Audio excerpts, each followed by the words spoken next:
Measurement A B 4.5 centimetre. तो सबसे पहले एक लाइन सेगमेंट ड्रा करें जो 4.5 सेंटीमीटर होगी।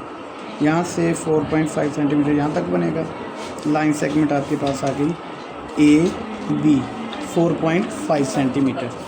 उसके बाद पॉइंट ए पे 45 डिग्री का एंगल है। आपकी मर्ज़ी है, आप इससे बना दें, आपकी मर्ज़ी, आप इससे 45 डिग्री का एंगल बना दें। हमने एंगल की बात की थी, यहाँ पे 45 डिग्री का एंगल बनेगा। इस ज़ीरो से स्टार्ट करेंगे क्योंकि हमने बात की थी कि जहाँ पे लाइन होगी उस ज़ीरो से हमें शुरू करना है। अच्छा, अब आपकी मर्ज़ी है कि आप कंपास से बनाना चाहते हैं 45 डिग्री का एंगल, तो उससे बना दें अपनी मर्ज़ी के मुताबिक। माइनर साइज़ को ओपन करें, एक सेमी सर्कल ड्रा करने की कोशिश करें। यहाँ पे फर्स्ट एंगल 60 डिग्री का होगा और यहाँ पे 120, 60 और 120 का हाफ़ करेंगे तो 90 डिग्री का एंगल होगा। ये अभी से 45 एंगल बनाने के लिए हम काम कर रहे हैं, जो भी कर रहे हैं, ठीक है। तो इस लाइन की हमें ज़रूरत नहीं है, सिर्फ हमें चाहिए था ये वाला 90 डिग्री, ठीक है। अब जब ये 90 आपके पास आ चुका है तो ज़ीरो,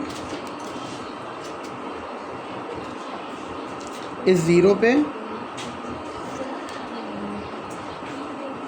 और इस 90 पे कंपास रखेंगे तो ये एंगल बना हमारे पास 45 डिग्री का। तो ए पे 45 डिग्री की बात हो रही थी, तो पॉइंट ए पे 45 डिग्री का एंगल बन गया। एंगल के लिए रे की बात होती है, ये 45 डिग्री का एंगल बन गया। क्लियर है?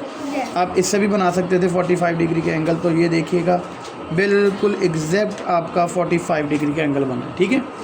आप दोनों में से जिस मर्ज़ी मेथड से ड्रा कर सकते हैं।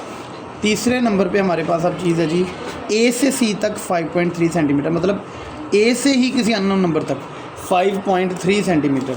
तो स्केल आपके पास मौजूद है, स्केल के ऊपर रीडिंग्स भी मेंशन की गई हैं। 5.3 सेंटीमीटर, 5.123 123 ये रहा, 5.3 रखा और इसको एक्सपेंड किया यहाँ से, ठीक है।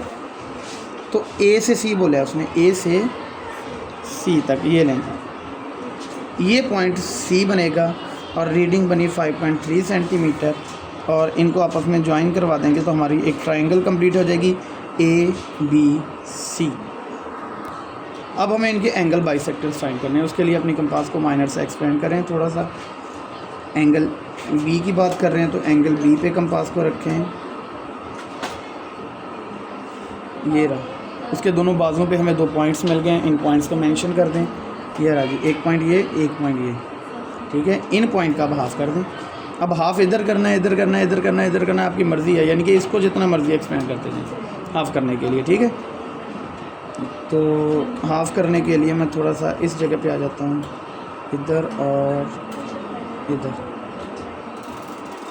ये मिड पॉइंट मिला हमें।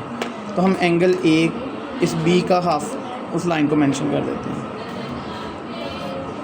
एंगल बी का हाफ़ हो गया, ठीक है। इसी तरह एंगल ए का भी हाफ़ कर दें। एंगल ए पे तो ऑलरेडी आपके पास एक आर्क लगी हुई है, अब उसी का हाफ़ कर दें।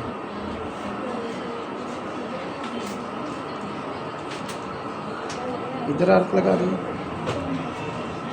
और इधर लगा दें,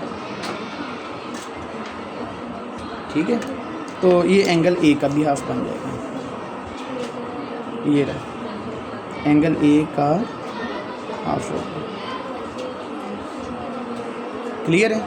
और तीसरे नंबर पे बच गया एंगल सी। एंगल सी का भी हाफ़ करना है हमें। अब एंगल सी के हाफ़ के लिए फिर वही काम जो ऑलरेडी हम कर चुके हैं, यानी काम एक ही है, वो 3 मरतबा हमें परफॉर्म करना पड़ रहा है। कि एक आर्क लगाएं जो एंगल को जो 2 बाजुओं पे 2 पॉइंट्स देगा। इस पॉइंट पे रख के इधर आर्क लगा दें और इस पॉइंट पे रख के इधर आर्क लगा दें। दोनों आर्क जहाँ पे कोइंसाइड कर रही हैं उस पॉइंट को मार्क करें और उसको इस वर्टेक्स से मिला दें, मतलब एंगल से मिला दें।